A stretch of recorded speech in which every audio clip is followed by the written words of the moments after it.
Well, hello, everybody. Welcome to Inside Business. Today, developing new medicines is one of the most complex and expensive challenges in science.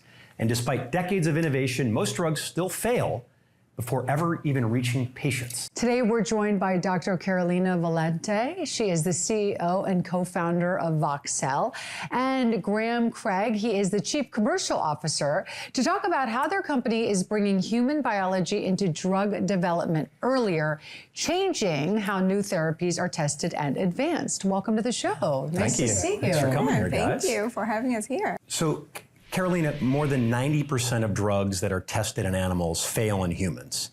What are you doing to kind of bridge that gap and make the process a little bit more of a smooth transition?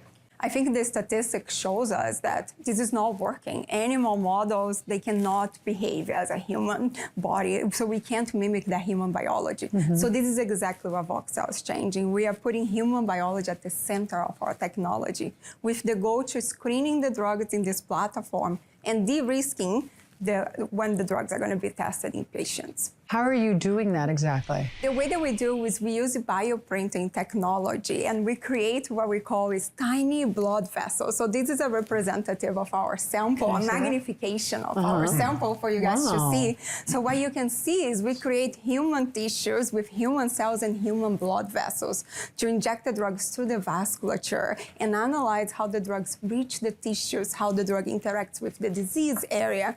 Is the drug even safe to be tested in humans? So can we get some clarity earlier on in the drug development pipeline? And you have a deeply personal story that really inspired you to start the company. Do you mind sharing that with the folks at home? Yeah, absolutely. So my mom suffered with cancer throughout her entire life. So a lot of people in our team have experienced this one way or another. And that was the driving force beyond VoxCell. The goal was to start with oncology, as in studying cancer and understanding. And that came from an inspiration that I had on my PhD. So my PhD was actually focused on breast cancer. And I was using real biopsy samples, real human samples from the hospital. And they were really hard to get, really hard. And I thought there has to be a way to do this artificially. So that's how VoxCell was born. So I finished my PhD and incorporated the company a week later. Oh my gosh. Yes, exactly. You didn't mess around. Not at all.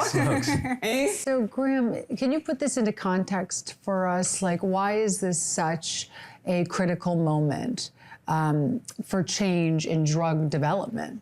So we're kind of at a real inflection point right now, because we're seeing around the world regulators like the FDA in North America and the EMA, the counterparts in Europe, really encouraging companies to try and embrace these newer human relevant tissue models and reduce the amount of animal testing that they're doing.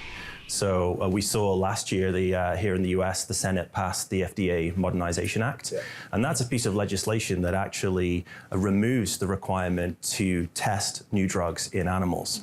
So what's happening is the industry is realizing that these kind of tools are no longer just a nice to have. They're actually going to be a key part of the toolkit for companies to generate the kind of data that can help them make good decisions about which drugs to put into the clinic and ultimately invest in. And I know a lot of companies talk about organs on chips, again, above my pay grade. But what makes Vox different? Yeah, it's the blood vessel. So the blood vessel is at the center of our technology. So we use bioprinting, a laser bioprinting technology, which is very, very high resolution. So to put into perspective, these blood vessels are 1 micron. So that's 100 times smaller than 1 strand of hair. So that's the type of complexity that we are creating. 100 times smaller than a strand of That's hair. unbelievable. Yeah, so the idea is we are injecting the drugs in the blood vessels just like it happens in the human body and seeing how this drug is interacting with the disease. So we are taking that human biology into the next level. Yeah, Wow, I can't believe you did this a week after graduating from graduate school. Yeah, exactly. I mean, that's kind of amazing. Amazing. Genius over here. I mean, Thank you. You know, and I think even more than ever before, I think too, people are so focused on animals, just also, and not having to test on animals for all sorts of reasons and the ethical reasons that way too. So I think this really solves and helps solve that problem, right? It really does, but it also goes beyond that. The fact that we are testing animals and the conversion to humans, it doesn't make sense. So why are we even doing it? So why is are what we you're even saying. doing Yeah. it? Exactly. So our goal is to provide that clarity earlier on, even before we think about running this in animal models. So we don't think we can completely eliminate animals, but we want to reduce, and we want to provide that platform that, as I said, it's human cells. It's not animal cells. It's the human scenario that we are mimicking here. Right, so the results are much absolutely, better. and a much better translation, right? So Yeah. into the clinical trial. When you have a 90% failure rate on animals. It's clearly What are we not doing? working. Yeah. Yeah, it's clearly not working. So I'm a born and bred entrepreneur. I like to talk about growth. So tell me, where are you today and where are you hoping to be and where do you want to head? Yeah, so the company was founded, as Carolina said, back in 2020. We're a team of about 20 engineers and scientists based out of Victoria in BC, Canada. And our headquarters, we have about 12,000 square feet of lab and office space, which we've recently expanded into. We're already working with a number of different pharmaceutical companies and contract research organizations. So we're testing real-world drug programs in our tissues already. And where we're heading is that we really want this tissue to become sort of a gold standard tool in these preclinical labs. So right now, we're looking for investors who also believe in the excitement behind this space for these kind of models and who want to help us scale commercially so that we can get these tissues into the hands of scientists in labs around the world.